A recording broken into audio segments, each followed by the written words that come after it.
दोस्तों, मैं हूँ ऋषिकेश और हम आज देखने वाले हैं लॉस एंड कैपिटल गेन के बारे में। ये हम वीडियो बनाने वाले हैं, तो आप इसके बहुत आपको यूज़फुल होने वाला है, तो आप देख लीजिए पार्ट। हाँ, तो हम चलते हैं अपने वीडियो की तरफ। तो कैपिटल गेन का पीरियड वाइज डिटेल आपको आइडिया में कैसे एंटर करना है, इस सब टॉपिक को हम वीडियो में डिस्कस कर देंगे। प्रैक्टिस के लिए अगर आपको एक्सेल शीट चाहिए तो आप डाउनलोड भी कर सकते हैं। इसके अलावा शेयर मार्केट में ट्रेडिंग करते हुए कोई नॉर्मल बिजनेस है तो उसका फाइनल अकाउंट मिल जाएगा, कैलकुलेटर मिल जाएगा, बहुत सारे लीगल ड्राफ्ट मिल जाएंगे जो कि बहुत ज़्यादा यूज़फुल होते हैं, तो चेकआउट कर लीजिएगा। फ़िलहाल इस वीडियो में आगे बढ़ते हैं और सबसे पहले हम जाएंगे इनकम टैक्स वेबसाइट पर। जो हमारे पास डाटा अवेलेबल है उसको आपको फिल करना है। तो लॉगिन वगैरह सब कुछ कर लेने के बाद शेड्यूल समरी पेज पर भी आ गए हैं। शेड्यूल समरी पर आ जाओगे तो आपको नीचे जाना है, शेड्यूल समरी गेन है, इस पर आपको क्लिक कर देना है। शेड्यूल कैपिटल गेन आपको ITR और ITR 3 दोनों में मिल जाएंगे और ठीक इस पर क्लिक करेंगे और तो इस तरीके से आप पेज आ जाएगा।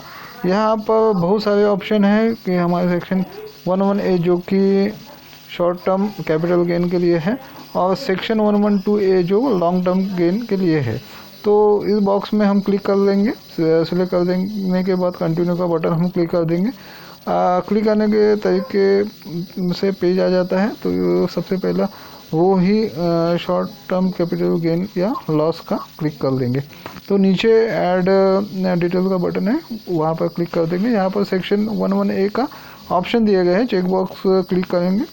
करते देख बॉक्सेस आ जाएंगे यहाँ पे। अब यहाँ पर डिटेल एंटर करना है। सब कुछ हमारे पास ऑलरेडी एक्सेल फाइल में बना कर रखा हुआ है। एक चीज़ का ध्यान रखें, कैपिटल गेन को आपको शेयर से हो रहा है, म्यूचुअल फंड से हो रहा है, अलग अलग कर लेना है। और यहाँ पर आपको टोटल वैल्यू एंटर करना है। ध्यान दीजिए कि शॉर्ट टर्म कैपिटल गेन में आपको अलग अलग एंटर करने का बॉक्स नहीं मिलता, ठीक है। तो सबसे पहले फुल वैल्यू ऑफ कंसीडरेशन हम एंटर कर जो कि 764 के आसपास है। फुल वैल्यू ऑफ कंसीडरेशन का मतलब सेल पॉइंट भी होता है दोस्तों, जिस पर हमने सेल किया हुआ है, रिडीम किया हुआ है, ठीक है। तो हमें एंटर करना है। तो किसको डिडक्शन मिलता है, तो परचेस प्राइस आपका होता है जिसको हम कॉस्ट ऑफ एक्विजिशन भी बोलते हैं। मतलब कितने में हमने परचेस किया और इसका एक्सपेंडिचर का ऑप्शन मिल जाता है। सेल करते समय, म्यूचुअल फंड रिडीम करते समय कोई एक्सपेंसेस हुआ तो आपको यहाँ पर दिखाई दिया जाता है। कॉस्ट ऑफ एक्विजिशन भी है और एक्सपेंसेस भी है, दोनों हम एंटर कर देंगे। ध्यान देना है हम अमाउंट यहाँ पर एंटर कर रहे हैं डेमो के लिए, ठीक है। तो आपको अपने स्टेटमेंट से सही वाला अमाउंट एंटर करना है, डिटेल ये एंटर करना है। बाद में नीचे आएंगे तो यहाँ पर गेन या लॉस के दिखाई दिया जाएगा और एकदम आखिर में final short term capital gain या लॉस हमें दिखाई दिया जाता है। तो इसके नीचे ऐड का बटन है, क्लिक कर देना है आपको और इस तरीके से हमारा short term capital gain add हो गया। 1 मिनट लगता है, लेकिन ध्यान देना खेल अभी ख़त्म नहीं हुआ दोस्तों, हम बहुत सारे और एंट्री बचे हुए हैं। तो शॉर्ट टर्म के फिलहाल नीचे आ जाते हैं और टर्म कैपिटल गेन का क्लिक करेंगे। अब बैड डिटेल्स बटन दिखाई देगा, क्लिक करेंगे और टर्म कैपिटल गेन एंटर नहीं कर सकते हैं तो, बट अगर कोई डिडक्शन है तो अंडर सेक्शन 54F तब आपको यहाँ पर दिखाई दिया सवाल आता है तो लॉग टर्म कैपिटल गेन का डिटेल एंटर करें।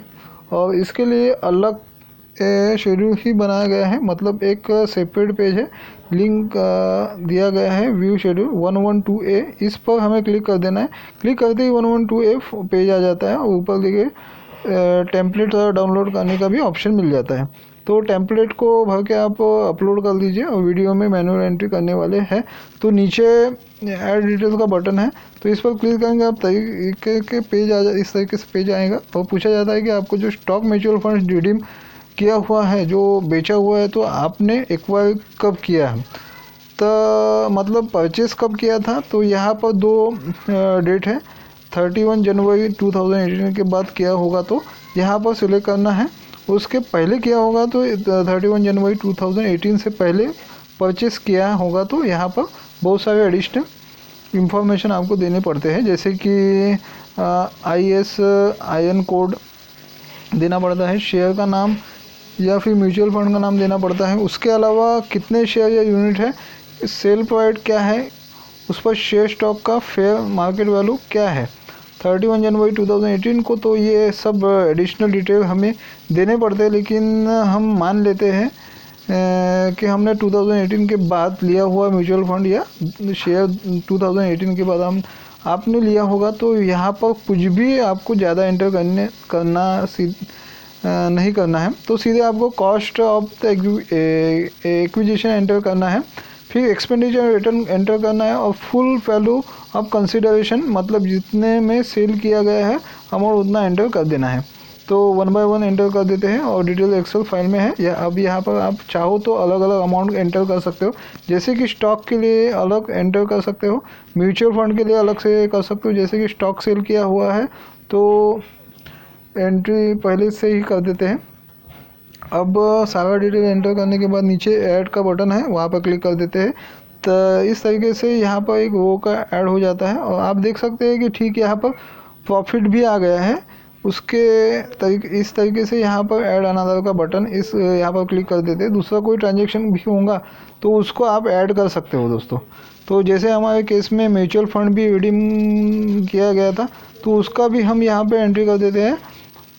तो अगर शेयर म्यूचुअल फंड एक्वायर किया गया था तो 31 जनवरी 2018 के बाद, तो आप चाहो तो एक ही रो में आप ये दोनों भी आप एंटर कर सकते हो। तो इसका टोटल करके कॉस्ट ऑफ एक्विजिशन का टोटल करके एक्सपेंसेशन टोटल करके फिर कैपिटल गेन तो ऑटोमेटिक आ जाएगा। आप चाहो तो एक में भी कर सकते हो, चाहो तो अलग अलग भी कर सकते हो, जैसे कि हम कर रहे हैं। तो ठीक है, तो सारा डेटा हमने एंटर कर दिया हुआ है। तो अब नीचे बटन क्लिक करेंगे तो यहाँ पर वो दूसरा वाला भी ऐड हो जाएगा। तो हमने यहाँ पर लॉन्ग टर्म कैपिटल गेन का डिटेल एंटर किया हुआ है। तो नीचे कंफर्म का बटन है, इस पर क्लिक कर देते हैं। क्लिक करते देखिए और यहाँ पे देखिए शेड्यूल 112A आ गया है। तो हमारा कंप्लीट हो गया। फिर से हम कैपिटल गेन वाले पेज पे जाएंगे। फिर से यहाँ पर चेक बॉक्स आ जाता है सिलेक्ट, जो कि पहले किया हुआ था। ठीक है, नीचे कंटिन्यू पर क्लिक करेंगे। अब शेड्यूल कैपिटल गेन का पेज आ गया है। यहाँ पर आप देख सकते हो कि हमारा शॉर्ट टर्म कैपिटल गेन दिखाई दे रहा है और लॉन्ग टर्म कैपिटल गेन भी दिखाई दे रहा है। ठीक है, तो दोनों एंट्री हो गया है। अब नीचे आएंगे तो यहाँ पर आपको इन्फॉर्मेशन दिखाई देता है। तो डिडक्शन है, तो कैपिटल गेन के अगेंस्ट क्लेम करना है तो यहाँ पर इंफॉर्मेशन आप एंटर कर सकते हो। तो उसके बाद नीचे step of current year losses with current year capital gain का वो आ जाता है। तो आपको लॉस हुआ है तो टर्म्स लॉस या टर्म्स, तब आप उस वो पर क्लिक करना है। यहाँ पर सिर्फ चेकआउट कर लेना है कि ठीक है या उसके बाद नीचे के कंफर्मेशन अबाउट स्क्वेल रिसिप्ट और कैपिटल गेन, ये बहुत ही ज़्यादा इम्पोर्टेंट है दोस्तों। और कैपिटल गेन है तो आपको पीरियड वाइज डिटेल यहाँ पर एंटर करना होगा। अगर पीरियड वाइज डिटेल नहीं है एंटर करेंगे तो ITR फाइल भी नहीं होगा दोस्तों। लेकिन यहाँ पर डिटेल एंटर करने के पहले आपको शेड्यूल BFL उसको चेकआउट कर लेना है।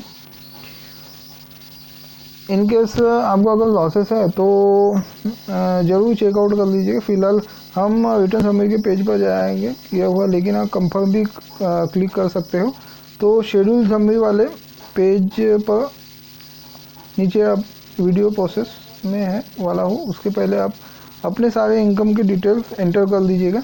भले ही कैपिटल गेन हो, सैलरी हो, हाउस प्रॉपर्टी हो या फिर बिजनेस हो, सब कुछ एंटर कर दीजिएगा दोस्तों। और लॉस एडजस्टमेंट वाले शेड्यूल में एंटर कर लीजिएगा। ठीक है, यहाँ पर शेड्यूल के सिवा सबसे पहले क्लिक करेंगे एंटर, या अगर कोई लॉस हो तो यहाँ पर एडजस्टमेंट दिखाई देगा।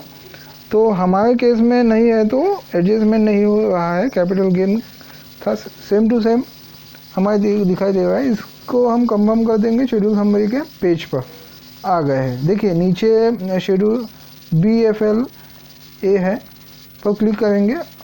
पहले अगर मान लीजिए आपको पिछले साल का कोई लॉस है जो कैरी फॉरवर्ड आपने किया हुआ है, तो उसको ले आप शेड्यूल CFL पर जाएगा और यहाँ पर देखोगे तो आपका लॉस होगा या पिछले सालों का कैरी फॉरवर्ड हुआ होगा, तो जिसका बेनिफिट आप ले सकते हैं। साल में आपको दिखाई दे जाएगा, ऑटोमेटिक ये ट्रांसफ़र हो जाता है दोस्तों।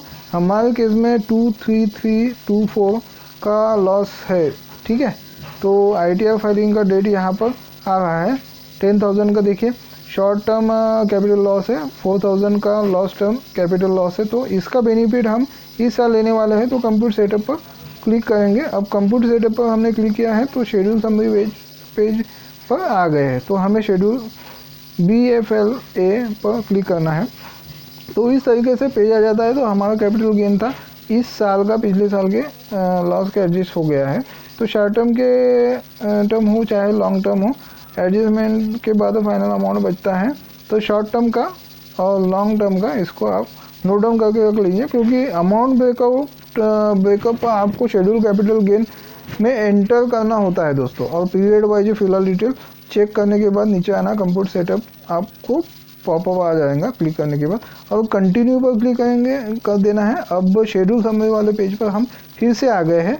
तो नीचे स्क्रॉल करके आप यहाँ पर शेड्यूल कैपिटल पेज पर हम फिर जाएंगे और यहाँ पर ऑटोमेटिक सिलेक्ट कर देना है। तो सिलेक्ट जैसे आप कर लेते हो तो शेड्यूल कैपिटल गेन पेज पर आ गए हैं। तो यहाँ पर short term capital gain, long term capital gain हमें दिखाई दे रहा है। स्क्रॉल करके नीचे आएंगे, यहाँ पर देखिए information about accrual receipt of capital gain है। इस पर क्लिक कर देंगे और ऐड डिटेल पर क्लिक करेंगे। ऐड डिटेल पर क्लिक करते ही इस तरीके से आपको बॉक्स आ जाता है। यहाँ पर आप शॉर्ट टर्म कैपिटल गेन या लॉन्ग टर्म कैपिटल गेन का ब्रेकआउट एंटर कर सकते हो। सबसे पहला वाला हुई short capital gain on share mutual fund का है, और उसके बाद थोड़ा सा related long term capital gain जो कि 10 पर वाला है। तो ये उसका वो भी अब हमारे केस में हमारा डिटेल यहाँ पर बना रखा है। तो डिटेल जो भी शेड्यूल BFLA के हिसाब से सारा लॉस और प्रीवियस ईयर का लॉस था वो एडजस्ट करने के बाद यहाँ पर फाइनल अमाउंट आया हुआ है। तो शेड्यूल BFL से मैच हो रहा है दोस्तों। तो ठीक है, यहाँ पे अमाउंट पॉजिटिव में, मतलब यहाँ पे गेन तभी आपको यहाँ पर दिखाना है। और अगर लॉस आ रहा है तो आपको इस साल में नेट अमाउंट की बात कर रहा हो, नेट अमाउंट लॉस में आ रहा है, तब आपको यहाँ पर 0 एंटर कर देना है, कुछ भी एंटर नहीं करना है। पीरियड में देखिए यहाँ पर लॉस आ रहा है। ये तो पीरियड लॉस आप एंटर नहीं कर सकते हो दोस्तों। सोचूं कि 12,000 कर दूं तो यहाँ पे नहीं कर सकता हो, पॉजिटिव फिगर ही हम एंटर कर सकते हैं, नेगेटिव फिगर एंटर नहीं कर सकते हैं। तो अब आप अगर -12 अगर करते थे तो नहीं कर सकते दोस्तों। कैसे करना देखिए, 15,000 प्रॉफिट हुआ है तो 10,000 तो पहले ही साल वाला ही माइनस हो गया है, तो 5,000 बचा है। इसके बाद भी 6,000 प्रॉफिट हुआ है तो 11,000 हो गया है। उसके बाद तीसरे क्वार्टर में लॉस हो गया है तो 11,000 है, तो वो 12,000 से एडजस्ट हो जाएगा। तो अब फिलहाल 1,000 का लॉस चल रहा है थर्ड क्वार्टर में। इसके बाद फिर से लॉस हो गया 20 का। तो ये 4 पीरियड में तो 0 एंटर करना है। भले ही आपको यहाँ पर प्रॉफिट दिखाई दे रहा होगा, लेकिन इसको एडजस्ट करके करना ही ठीक है दोस्तों। चारों में आपको रो एंटर करना है। और तीसरे पीरियड में देखिए 1,000 का लॉस दिखाई दे रहा है, और उसके बाद चौथे पीरियड में 20,000 का तो 21 हो गया है, मतलब 21,000 का लॉस था 15 मार्च तक। लेकिन यहाँ पर 15 दिन में हमें 24,200 का प्रॉफिट हो गया है। तो 24,200 में से 21,000 हमें माइनस कर दिया। तो यहाँ पे जो 33,200 है यहाँ पर क्वार्टर में आगे जाएगा। और होप आपको ठीक समझ गया होगा। तो बहुत आसान तरीके से आप देख रहे हो। तो 33,200 हम जल्दी से एंटर कर देते हैं। अब 0 आएगा और आखिरी 15 डेज 300-200 हम एंटर कर देते हैं शॉर्ट कैपिटल गेन। अब लॉन्ग टर्म कैपिटल गेन करेंगे, कैलकुलेशन करेंगे। इसका ऑलरेडी मैंने शॉर्ट टर्म का बताया है, सेम इसके ऊपर अप्लाई होता है, टेबल बना कर रखा हुआ है। तो एंटर कर देते हैं। यहाँ पर डिटेल हमने एंटर कर दिया है, डिटेल एंटर करने के बाद नीचे ऐड का बटन है, आपको क्लिक कर देना है। उसके इसी तरीके से आप डिटेल आपका सेव हो जाएगा। यहाँ पर ऊपर शॉर्ट टर्म कैपिटल गेन का ब्रेकअप दिखाई दे रहा है और नीचे लॉन्ग टर्म कैपिटल का गेन ब्रेकअप दिखाई दे रहा है। तो ठीक है, सारा डिटेल हमने कैपिटल गेन के रिलेटेड एंटर कर दिया हुआ है। अब नीचे कंफर्म का बटन है, हमें क्लिक कर देना है। कंफर्म पर क्लिक करते ही शेड्यूल समरी वाले पेज पर कैपिटल गेन का जो शेड्यूल था हमने भर दिया है। Schedule capital gain schedule 112A, उसके अलावा शेड्यूल CYL LA BFLA और शेड्यूल CFLA सब कुछ कंप्लीट हो गया। सवाल बहुत ज़्यादा पूछे जाते हैं दोस्तों इसमें कि लॉस है कि फॉरवर्ड हो रहा है, यहाँ पर नहीं हो रहा है, वैसे पता चलेंगे। उसके अलावा 1 लाख का जो भी हमने छूट मिलता है लॉन्ग टर्म कैपिटल गेन पर, वो कहाँ दिखता है उसका जवाब भी वीडियो में स्क्रॉल करके नीचे आना है। यहाँ पर पार्ट BTI है, इस पर क्लिक करना है। इस पेज पर आपके इनकम कंप्यूटेशन होता है। ध्यान देना, यहाँ पर मैनुअली आपको कोई भी एंट्री नहीं करना है, सिर्फ चेकआउट करना है। स्क्रॉल करके नीचे आएंगे तो पॉइंट नंबर 16 है, यहाँ पर आपको लॉस जो कि कैरी फॉरवर्ड होने वाला है उसका अमाउंट दिखाई दिया जाता है। तो चेकआउट कर लीजिएगा। उसके बाद नीचे कंफर्म का बटन है, क्लिक कर देना है। रिटर्न समरी का पेज फिर से आ जाता है। यहाँ पर नीचे एक और शेड्यूल है, पार्ट BTTIS, इस पर आपको क्लिक करना है। बस इस पर आप ऑटोमेटिक इनकम टैक्स का कैलकुलेशन हो जाता है दोस्तों। और उसके अलावा एक सवाल पूछा जाता है कि लॉन्ग टर्म कैपिटल गेन को 1 लाख का बेनिफिट मिलता है, तो है वो कैसे हमें लेना है। तो इस पेज में ऑटोमेटिक एडजस्ट हो जाता है। तो आपको कुछ भी नहीं करना दोस्तों, इसके तरीके से आपको कैटेगरी शेड्यूल और उसके भर सकते हैं। और बहुत से आसान प्रोसेस था। अगर कोई कन्फ्यूजन है तो आप लॉन्ग वीडियो हमारे बनाया हुआ है, तो उसको आप चेकआउट कर सकते हो। तो ITR का सारा डिटेल आप भर दो। आप ITR फाइल भी कर सकते हो। ITR फाइल करने के बाद आप ITR का कॉपी ज़रूर डाउनलोड कर दीजिएगा, यूज़फुल होता है। तो इस वीडियो में रिलेटेड अगर कोई क्वेरी होंगी तो आप नीचे कमेंट में भी आप बता सकते हो। तो कितने दिन में प्रोसेस होगा और अगर कितने दिन में रिफंड पेमेंट आएगा, रिलेटेड वीडियो इश्यूज़ होते हैं तो इसका वीडियो देखने के लिए स्क्रीन पर दोस्तों आपको प्लेलिस्ट दिखाई दे रहा होगा। तो फिलहाल इस वीडियो में बस इतना ही है। तो ठीक है दोस्तों, आप हमारे चैनल को सब्सक्राइब कीजिए